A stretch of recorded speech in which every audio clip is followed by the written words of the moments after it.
Hey everyone, it is a new year and there is no better time to tackle your pantry. And I'm asked a lot through DMs, how do you organize a pantry that just has shelving? And really the key to it is using the right products and working with the items that you use on a regular basis. And these are some of my favorites from IDesign. I love this. I have it myself. It's to keep all your packets in, tacos, gravy.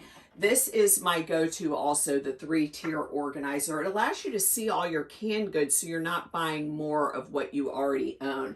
You all know my love of the Lazy Susan. There's so many different ones to choose from. These are one of my favorites. And I love decanting items because it allows you to see what you own and use the vertical space on a shelf so you can stack items.